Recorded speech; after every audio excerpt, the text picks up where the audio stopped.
Não pude estar presente, mas fico muito feliz com a consagração do meu cunhado. Meu cunhado, Deus abençoe. Diácono Wendel, diácono irmão Edson, Deus abençoe a sua vida. Diácono Valmir, também trabalhador, homem de integridade. Diácono Theo e o diácono, nosso irmão Hamilton. Deus abençoe, um forte abraço em todos vocês, pelo privilégio de estarmos servindo juntos aqui no Ministério Eclesiástico. Deus abençoe cada irmão que trouxe palavras aqui nessa noite tão maravilhosas. Você recebeu essas palavras? Amém.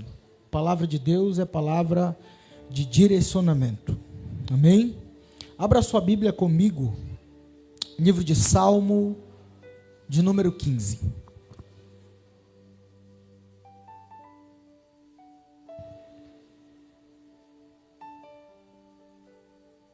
Salmo de número 15.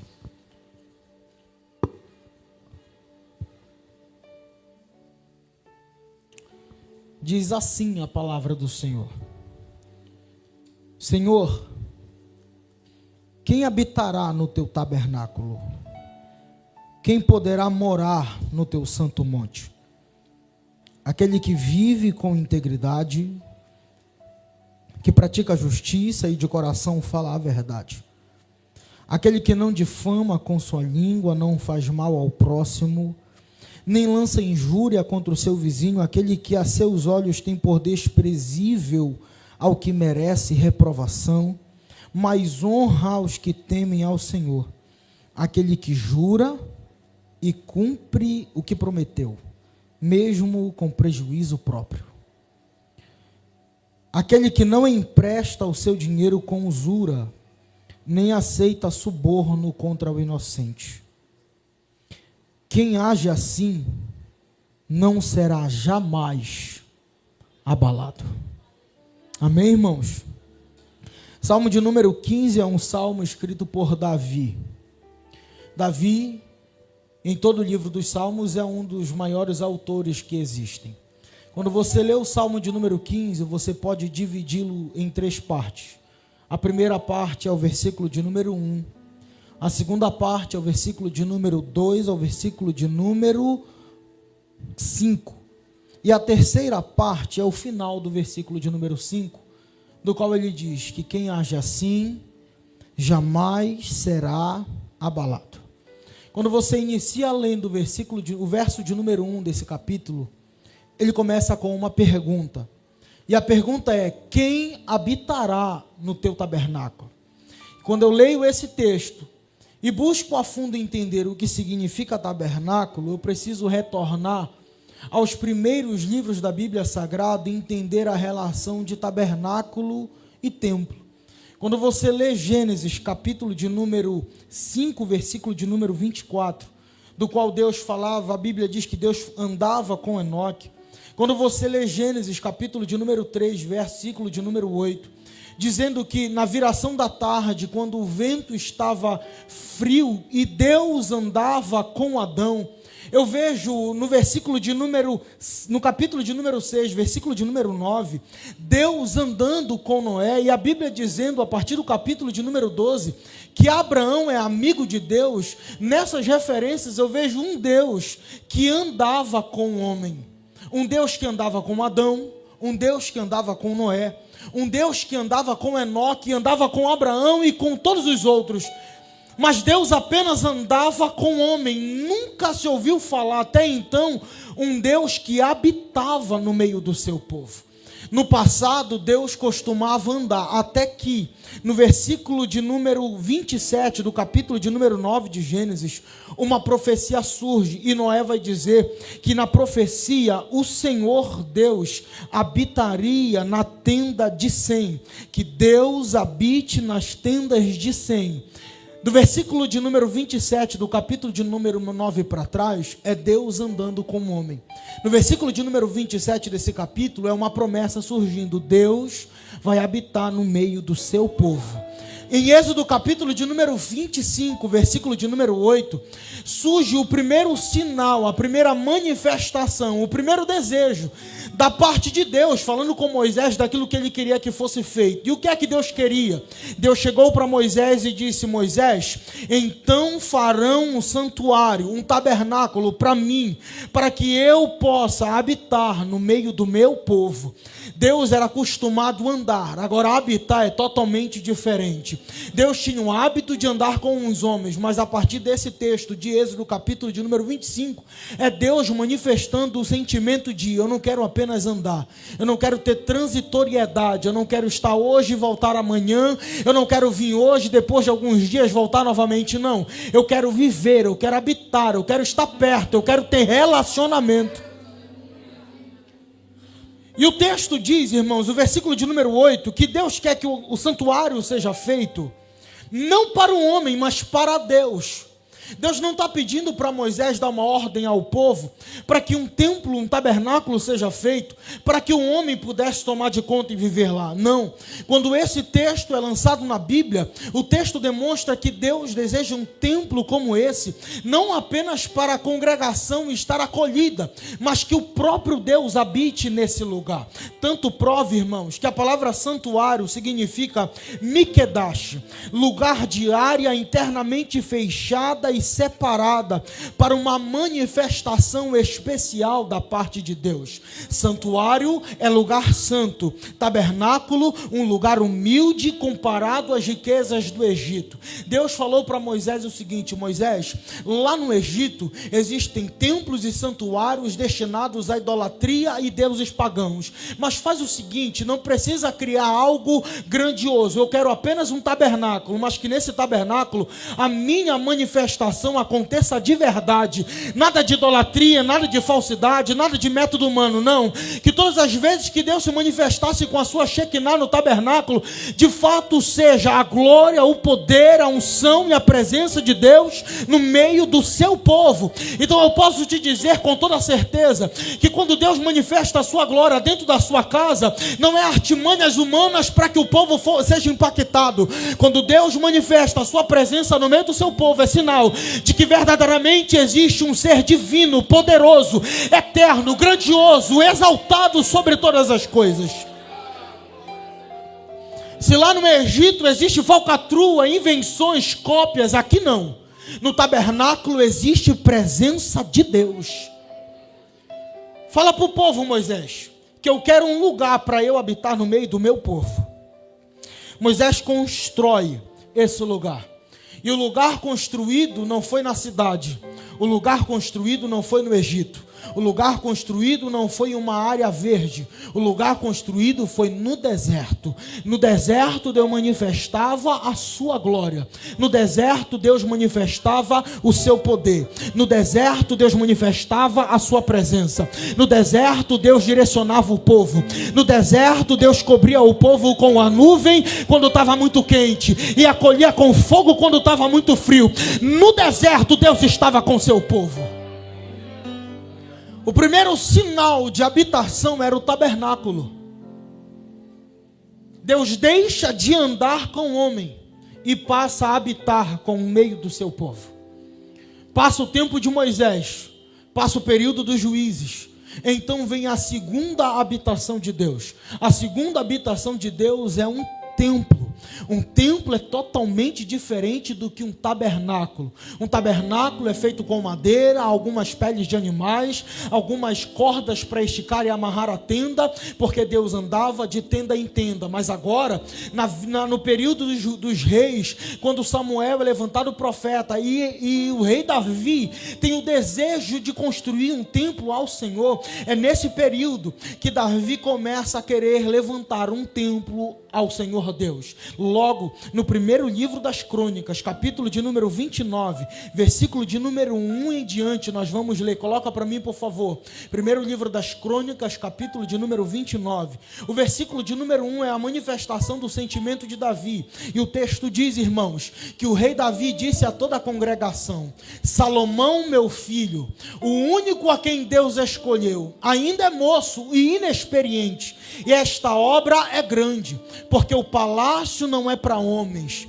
mas para o Senhor Deus. Continua, ele diz: portanto, com todas as minhas forças já preparei para o templo do meu Deus ouro para as obras de ouro, prata para as de prata, bronze para as de bronze, ferro para as de ferro e madeira para as de madeira, pedra de ônix, pedras de engaste, pedra de várias cores, de mosaicos a todo tipo de pedras preciosas e mármore, e tudo em abundância. Versículo de número 3, ele diz: e ainda, porque amo o templo do meu Deus, o ouro e a prata particulares, que tenho, dou para o templo do meu Deus, além de tudo o que preparei para o santuário. Davi é um homem de guerra. Davi tem sangue nas mãos. E Deus falou: Davi, tu não vai construir o templo, mas o teu filho Salomão vai. Peraí, Salomão, inexperiente, menino, moço, não consegue fazer negociação, mas o Davi está dizendo: por mais inexperiente que ele fosse, Deus o havia escolhido. Davi demonstra um sentimento grandioso, um sentimento de amor pela casa de Deus. Davi não quer construir apenas uma casinha, Davi quer construir um palácio. E o texto do versículo de número 1 vai dizer que o palácio não é para homens, o palácio é para Deus. Tem gente fazendo casa de Deus, casa de brincar. Entra quem eu quero, prega quem eu quero, anuncia quem eu quero, canta quem eu quero. A casa não é tua, a casa não é minha, a casa é de Deus. A casa não é para sustento da tua família, nem para os teus prazeres. A casa é de Deus. Davi está dizendo: o palácio que vai ser feito não é para benefício próprio, para prazeres particulares, mas o palácio vai ser construído para a casa de Deus. O que é preciso para esse palácio ser construído? É ouro para as coisas de ouro, traz. É prata para as coisas de prata, traz. É madeira, é pedra de ônix. Eu quero fazer um mosaico, traz tudo. Só que o versículo de número 3 chama a atenção e ressalta aos nossos olhos.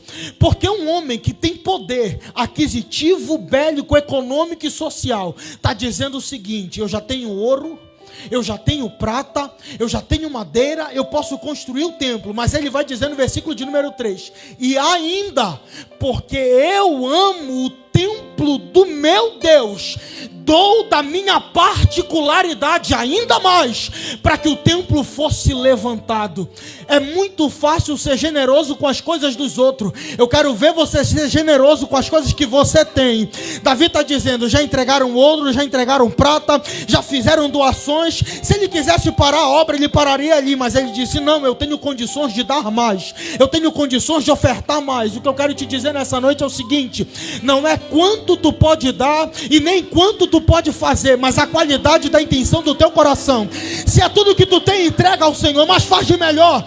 Porque Davi está dizendo: é o meu Deus, é o templo do meu Deus, eu vou servir a casa porque é do meu Deus.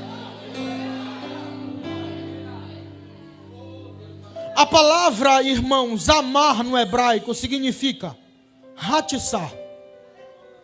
Significa estar contente com algo favorável. Indica um estado de espírito de satisfação e alegria, por ter a oportunidade de ajudar, ser útil ou atuar de maneira benéfica a alguém ou a alguma causa. Contentamento não vem de ganho próprio, mas da ação de servir. Davi ama a casa de Deus porque Davi está contente pela oportunidade que ele tem de servir. Se eu tenho condições de fazer, eu vou fazer. Se eu tenho condições de doar, eu vou doar. Se eu tenho condições de limpar, eu vou limpar. O contentamento, o espírito de doação em Davi é algo fora do normal. Porque a coisa mais importante em qualquer relacionamento não é você obter do outro, mas você ter a capacidade de dar a ele. Quantos livramentos Davi recebeu? Quantos livramentos Davi já teve? Quantas lutas o Senhor já entregou para ele? Então ele está dizendo: eu sou grato, porque hoje eu tenho condições de construir a casa do meu Deus. O templo não qualquer templo, mas um templo, um palácio, um santuário, um lugar reservado para o Deus da minha salvação. O contentamento de Davi é um contentamento que não está baseado no ganho próprio, mas na boa vontade de fazer algo em favor de uma causa. E a causa em que Davi está tendo o sentimento é o templo do meu Deus. Isso aqui não tem a ver com quantidade, porque o versículo de número 4, quando ele termina, ele pergunta: eu vou doar, e vocês vão fazer o quê? Aí o texto vai dizer: e todos os líderes de cada tribo, de cada 100, de cada 10, começaram a trazer mais. Eu não vim te pedir dinheiro, eu vim te dizer o seguinte: que a qualidade da intenção de Davi foi o exemplo para todos os outros de Israel a fazerem algo pela casa de Deus. O contentamento e a intenção do coração não está baseado no dinheiro ou no volume das coisas, mas na intencionalidade e qualidade no que se faz. Não está baseado, deixa eu falar uma coisa, eu posso falar? Eu não devo servir a Deus porque está acontecendo uma competitividade na igreja. Eu não posso servir a Deus porque uma gincana foi criada e eu preciso chegar em primeiro lugar. O método é um, mas a intenção é outra. Se a intenção tua é doar o que tu tem só para tu ganhar uma gincana, o teu sentimento está errado. O sentimento de servir e doar na casa de Deus é saber que é a casa do meu Deus, porque eu amo a casa do meu Deus.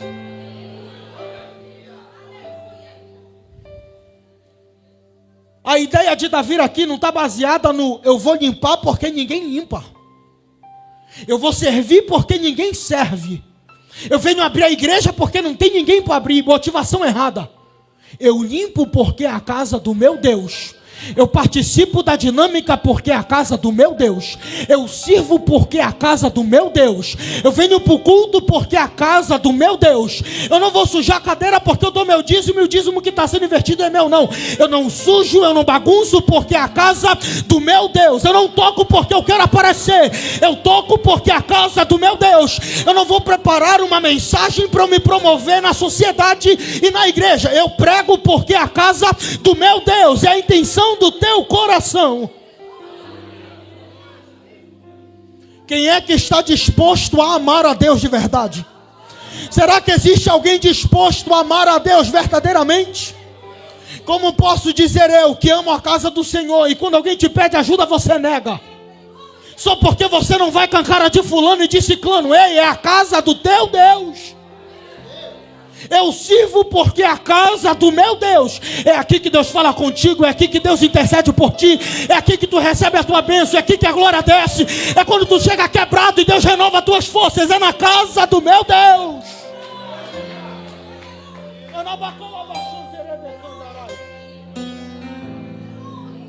Ei, eu não vou para qualquer lugar. Eu vou para o templo. Eu vou para a casa do meu Deus. Eu amo fazer as coisas do meu Deus. Se você faz com o sentimento e o propósito que não seja amar, está errado. Se a proposta é uma, faça não pela proposta em si, mas pelo sentimento de amar a casa do seu Deus.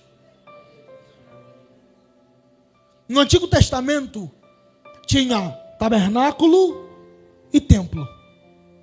Quando você vai para o Novo Testamento, existem duas habitações de Deus.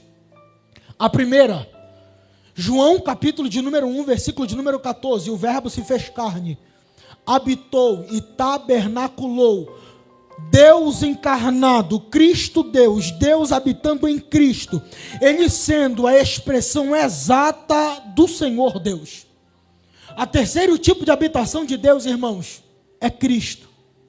No versículo de número 9 do capítulo de número 2 de Colossenses, Paulo disse: porque nele habita corporeamente toda a plenitude da divindade. Deus habitou no tabernáculo, Deus habitou no templo, Deus habita em Cristo. Cristo é a expressão exata do seu ser. Cristo, o Emanuel, o Deus conosco, caminhou com os homens 3 anos e meio, fez milagres, cegos viram, surdos ouviram, morto ressuscitou. Meu amigo, algo aconteceu, porque Deus estava encarnado em Cristo. Terceira manifestação da habitação de Deus. Só que Cristo sobe aos céus, nasce, cresce, inicia o ministério, morre, ressuscita e ascende aos céus. Depois que Cristo ascende aos céus, uma quarta habitação surge.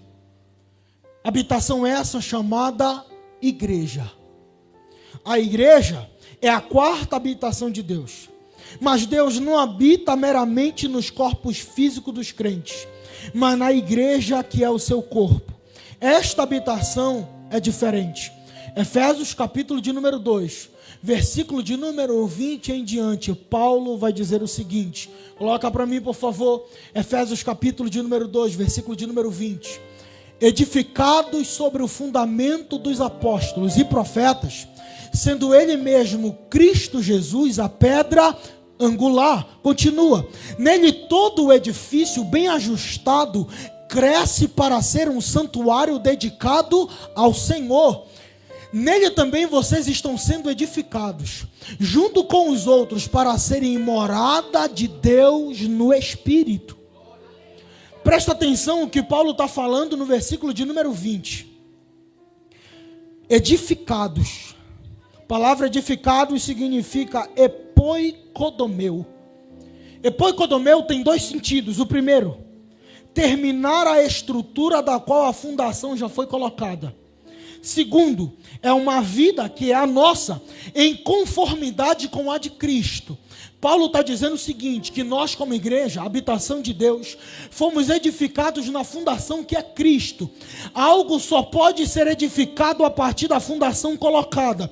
Como Paulo explica que pelos apóstolos e pelos profetas, Cristo, que é a pedra angular, já foi posta, agora sim a igreja pode ser construída e edificada. Então a palavra epoikodomeu, edificado, significa alguém que vai terminar a construção a partir de um fundamento. A tua vida só vai ter sentido se a tua vida tiver como fundamento Cristo. A igreja só cresce se o fundamento for Cristo. A habitação de Deus só vai ser finalizada se Cristo estiver na sua base. Fundamentação edificados é alguém relacionado com o que está colocado embaixo. Para que uma igreja, para que um edifício, para que uma obra seja levantada, precisa ter os alicerces e fundação. Se não tiver fundação, não tem como levantar a parede, porque levanta a parede e logo ela cai. Mas se cada parede estiver localizada em cima de um fundamento, pode levantar que não cai, porque tem fundamento. Se a tua vida, tu quiseres crescer e o teu fundamento não for Cristo, tu vai vir para o culto, tu vai jejuar, tu vai orar, só vai ser método, porque não tem Cristo. Mas se a base da tua vida, e se a tua vida estiver em conformidade com Cristo, a Bíblia está dizendo que um edifício bem ajustado cresce. Edificados sobre o fundamento que é Cristo Jesus. Versículo de número 21. Ele diz, ó glória, nele todo o edifício bem ajustado cresce para um santuário dedicado a Deus. Paulo entende que só há crescimento se tiver ajustado. Ministérios só crescerão se tiverem ajustados. Pessoas na igreja só crescerão se tiverem bem ajustado. O grupo só cresce se tiver bem ajustado. Para que, Rafael? Para que seja feita a habitação de Deus. Percebe que a palavra não é prontos, bem ajustados, edificados para a morada de Deus. Nós, sozinhos, não somos nada, mas como igreja reunida, nos tornamos corpo de Cristo Jesus. A igreja bem ajustada cresce, a igreja em unidade cresce, a igreja em comunhão cresce. Por quê? Porque o fundamento não é práticas humanas, o fundamento é Cristo. Ele sendo a pedra angular. A relação de Cristo com a igreja é interessante, irmãos. Porque Paulo entende que essa edificação precisa estar balizada em um ser, Jesus. Se a sua vida estiver pautada em outra coisa, se não for Cristo, nada vai para frente. O processo de edificação é doloroso. Porque só pode construir se antes você tiver um fundamento forte. Se antes a pedra angular estiver posta. A palavra, queridos, bem ajustado, são partes bem encaixadas. Cada parte bem encaixada em Cristo. Se as partes da tua vida estiverem alinhadas com a vontade de Cristo, cresce. Se as partes da tua vida estiverem alinhadas com a vontade de Deus, cresce. Sabe por quê? Porque ele vai dizer, versículo de número 21, que todo edifício bem ajustado cresce para o santuário dedicado ao Senhor. A palavra Senhor significa Kyrios. Kyrios significa aquele que é proprietário, aquele que tem o controle da pessoa, aquele que sustenta, aquele que tem o poder da decisão. Não adianta dizer que você é sustentado por ele, se a vontade dele você não faz. Por quê? Porque se ele é teu Senhor, ele tem controle sobre ti. Se ele é teu Senhor, ele domina sobre a tua vida. Se ele é teu Senhor, você faz a vontade dele. Ele é Kyrios, ele é Deus. Não sou pertencente a mim mesmo, mas sou propriedade exclusiva do Senhor.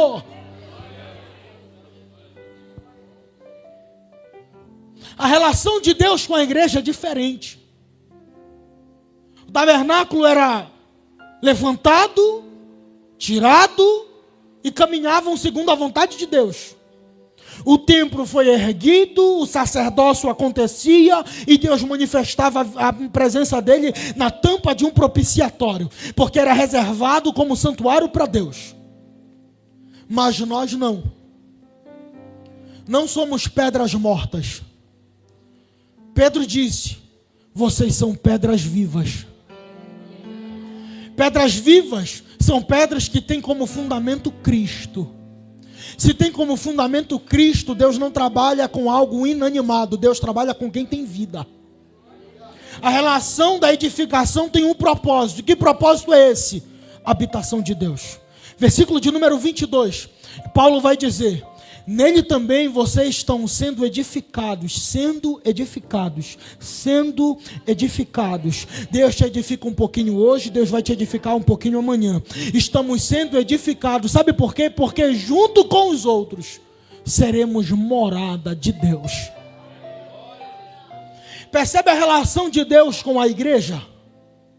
Que a igreja está em um processo de edificação, de crescimento. Quando eu falo de edifício, eu falo de um crescimento na vertical.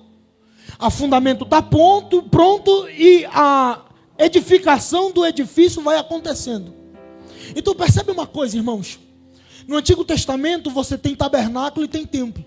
No Novo Testamento você tem Cristo e a igreja. O tabernáculo é Cristo, porque ele tabernaculou. Mas o templo do Antigo Testamento é a igreja de hoje. Não por ser melhor, mas por proporção. Quanto maior a igreja, maior o templo. Quanto maior o ajuntamento de pessoas, maior o espaço para Deus trabalhar. Deus consegue trabalhar com 3, com 1, mas se tiver 10, Deus trabalha. Se tiver 100, Deus trabalha também. Deus não se perde na contagem. Deus conhece cada um que chegou aqui. Deus não se perde no nome. Conhece o nome antes de você nascer. Deus não se perde pela cor de cabelo. Ele conhece cada um que está sentado aqui. Porque aqui existe uma igreja, é a habitação de Deus. Por isso, irmãos, Pedro escreveu: vocês são pedras vivas. Pedras vivas em processo de lapidação. Coloca para mim, primeiro livro dos Reis, capítulo de número 6, versículo de número 7.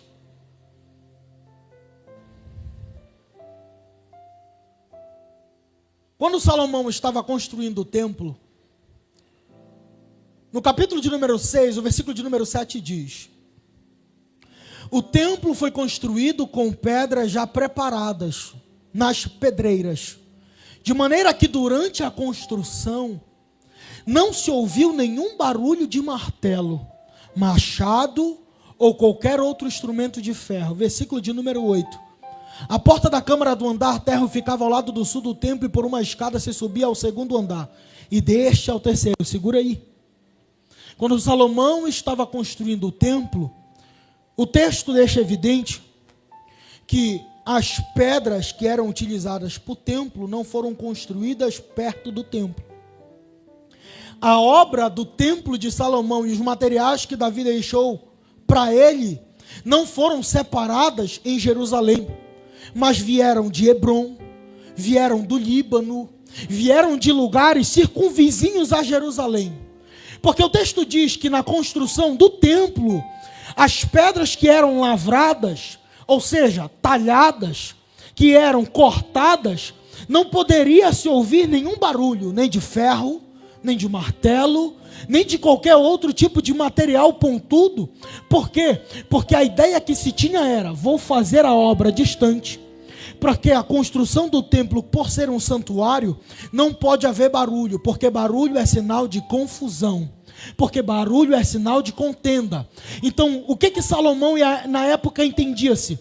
Como é o templo de Deus que está sendo construído, vamos fazer silêncio, porque o lugar de santidade precisa ter ordem. Na construção do templo, não podia haver barulho. Então, os operários trabalhavam nas pedras em silêncio. Em silêncio, as pedras começavam a ter forma. Em silêncio, as pedras começavam a ter formato. Para quê? Para que quando chegassem no templo se encaixassem perfeitamente. As pedras que eram tiradas de Hebrom vinham em direção a Jerusalém. Nenhum barulho se ouvia. Sabe por quê? Porque Deus trabalha no silêncio. Deixa eu te dizer uma coisa, ô glória, todo mundo que está aqui é uma pedra viva na mão de Deus, e para que o templo seja concluído, Deus precisa trabalhar nessa pedra aí, nessa pedra pequena. Tem lutas que tu passa que ninguém sabe, porque é Deus trabalhando no silêncio. Tem gemidos que tu não pode dar alto, porque o outro não pode escutar, mas Deus sabe que quando Ele estiver talhando a pedra do teu coração, é Ele colocando no formato certo. Levanta a sua mão em nome de Jesus e reage aí, porque a mensagem que eu estou trazendo é essa: que para o templo ser concluído, as pedras precisam ser lapidadas. É no silêncio que Deus trabalha, é no silêncio que Deus opera, é no silêncio, é na luta, é na dificuldade, é Deus trabalhando, é Deus tirando as escamas, é Deus tirando os entulhos, é Deus tirando a pedra bruta e transformando numa pedra que vai se encaixar perfeitamente no templo do Senhor. Eu não quero pedra aqui, eu não quero construção, eu não quero barulho, porque a casa de Deus é santa. Vamos colocar ordem aqui. É por isso que tem situações que Deus te afasta e trabalha contigo no particular, porque quando tu voltares do local Ele te colocou para fazer parte do templo, tu volta melhor, tu volta mais alinhado, tu volta mais perfeito para estar encaixado no templo. A luta do crente não é para a morte, Tiago disse, mas os que passam pela tribulação se alegrem, porque a perseverança está sendo gerada em ti, porque vai ser gerada alegria e esperança, que as tribulações do tempo presente não se comparam com a glória que há de vir. É Deus trabalhando no silêncio.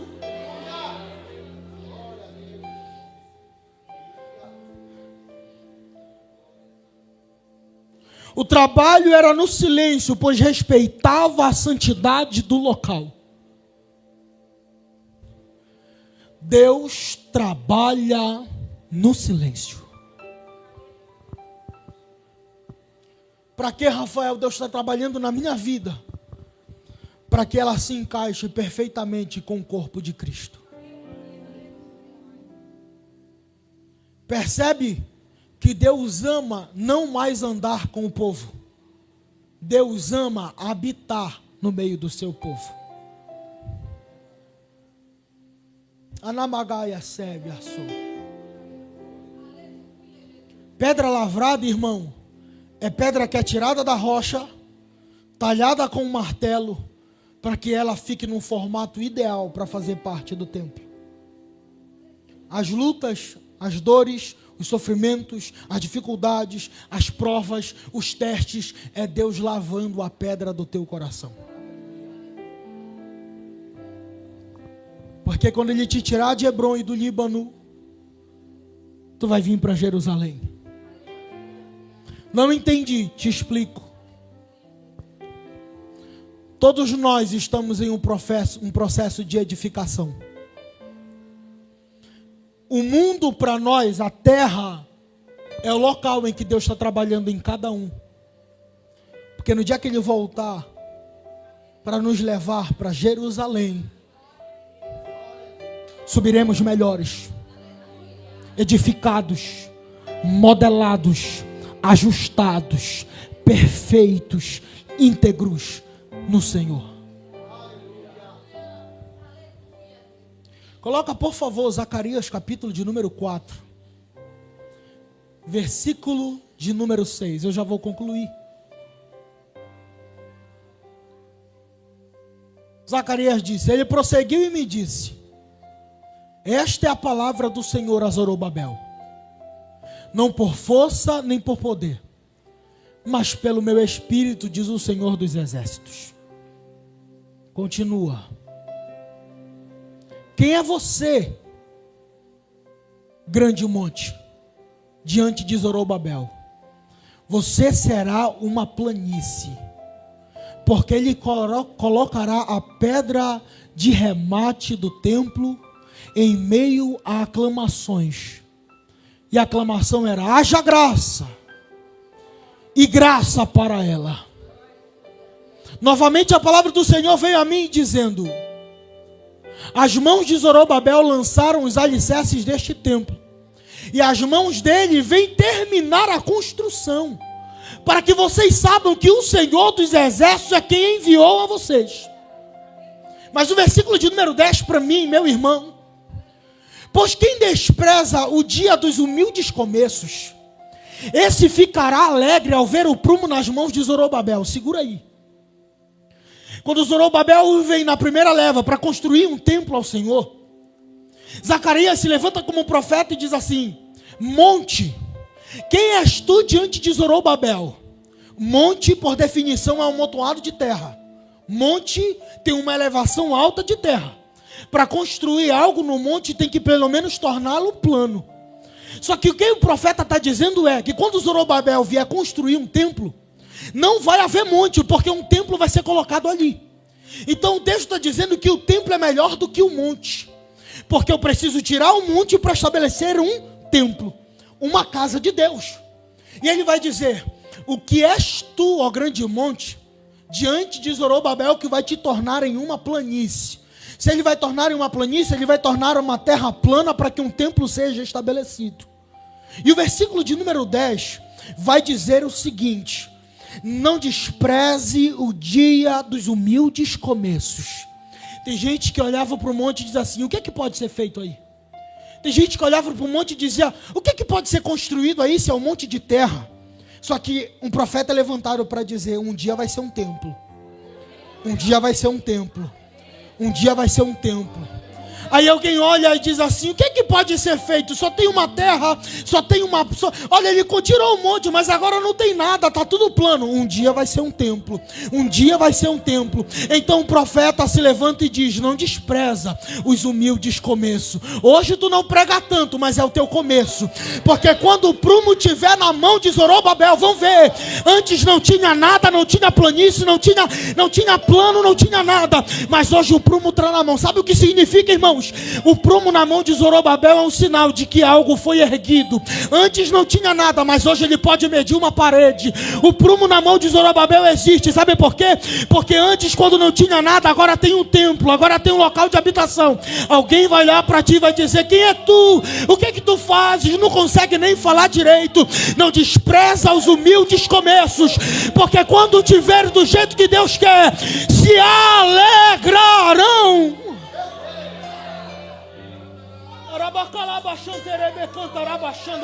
Eu não trouxe uma palavra para qualquer pessoa, não. Deixa eu te dizer de novo, não despreza o teu começo. É só o começo. Salomão disse que o final das coisas é melhor do que o princípio delas. Hoje você está sim, mas colocando-te na posição, alinhado com o fundamento que é Cristo. Vai ter crescimento, vai ter crescimento. Vai levantar, Deus vai te levantar.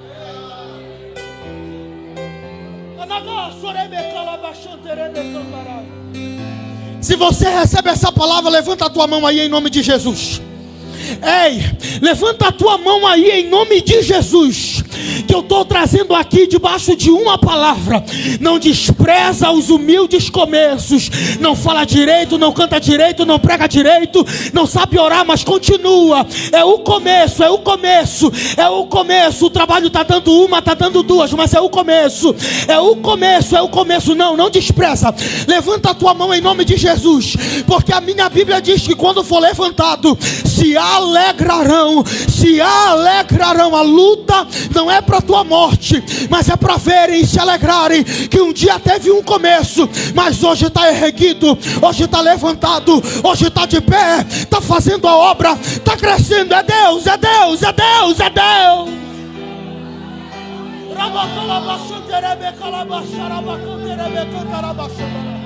Seja renovado aí no seu lugar agora. Rei Kalaiasuri Canterebe Cantarabachandarai. Estamos na casa de Deus. Estamos na habitação de Deus. E onde Deus está, algo acontece no mundo espiritual. Levanta a tua mão, fecha os teus olhos. Seja renovado agora aí. Olha Ele te lapidando. Olha Ele te lapidando. Olha Ele lapidando as feridas, as dores, as mágoas. Olha Ele lapidando as lutas. Rei Catarabacanterebe Cantarabach. Espírito Santo, opera agora no meio da tua igreja. Opera nos obreiros agora, nos obreiros. Opera nos diáconos. Opera agora, opera, meu Deus, meu Deus.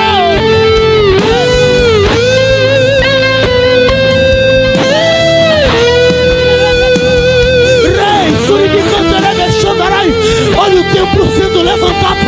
Olha a igreja sendo edificada. Olha o corpo sendo amadurecido. É Deus, é Deus. É Deus, é Deus, é Deus.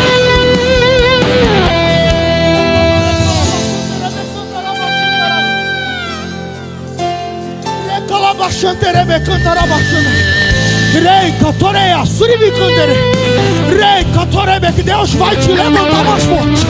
Deus vai te levantar com poder. Deus está te lapidando.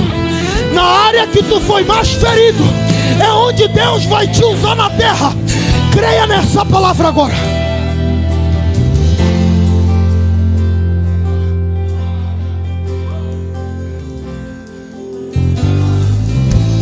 Escute aqui. Ao terminar essa pregação, Ricardinho, eu lembrei de algo. A gente ia todas as 7 da manhã para o culto de manhã domingo. Pastora Flávia, um dia eu recebi uma oportunidade para pregar, não sabia nem tocar direito. Preguei lembro até hoje, a filha de Jairo. Preguei a filha de Jairo. Terminei a pregação, a irmã chegou comigo e disse assim: parabéns, não pela palavra, mas pela coragem. Me marcou. Sabe o que é isso? É um humilde começo. Precisa passar as etapas. Precisa passar o processo. É Deus levantando.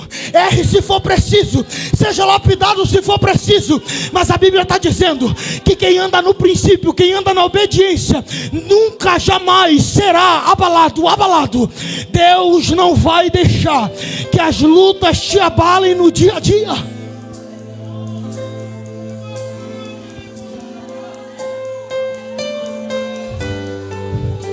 Para eu terminar, irmãos, eu preciso ler o texto aqui. Davi entendia o que era o tabernáculo de Deus. Agora não é Deus habitando no tabernáculo, é o homem tendo que habitar no santuário de Deus. E ele diz: quem habitará? E o versículo de número 2 ao 5 ele vai começar a dizer: aquele que anda, aquele que pratica justiça, aquele que não mente, aquele que não faz usura. Usura significa mordida. Se ele empresta, ele quer ganhar. Se ele quer ajudar, ele quer tirar algo em favor dele. Mas o texto está dizendo: aqueles que não praticam estas coisas nunca, jamais serão abalados. Crente que é crente anda na integridade. É difícil, Rafael. É um teste que eu passo o teste. Porque quando a luta bater, tu não vai cair. Por quê? Porque tu não está abalado. Está alicerçado na casa do Senhor. A ideia era: se tinha alguém ruim, pecador, imoral na casa de Deus, tinha que ir embora. Mas se tinha alguém que estava em integridade, ainda que quisesse arrancar dele, ele não podia sair. Por quê? Porque ele está na casa de Deus. Passa o teste da tua vida. Se tu enganava, não engana mais. Se tu usava de falcatrua, não faz mais. Anda na integridade, ande na obediência. Sabe por quê? Porque quando a luta bater, tu não vai ser abalado. Quando a prova bater, tu não vai ser abalado. Habitaremos na casa de Deus. Habitaremos na casa de Deus. Salmo de número 84. A andorinha procura ninhos para si, mas eu, os teus altares, Senhor. Eu, os teus altares, Senhor. É aqui que Deus renova nossas forças. É aqui que Deus carrega a nossa bateria espiritual. É aqui que Deus te alimenta. É aqui que Deus te levanta. Não estamos em um hospital. Estamos no pavilhão de Deus.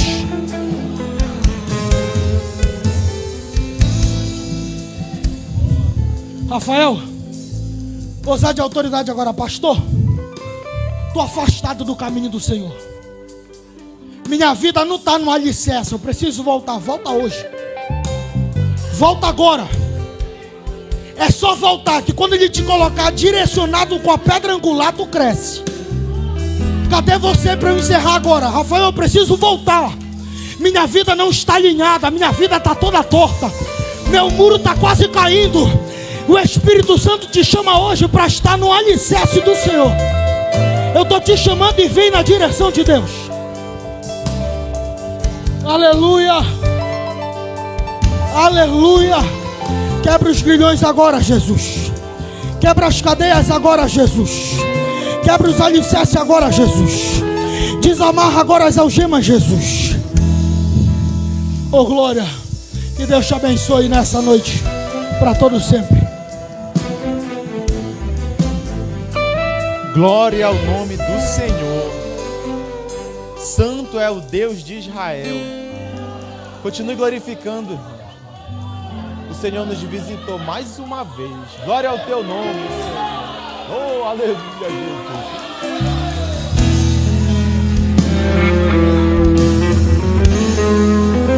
Aleluia. Aleluia. Pai querido,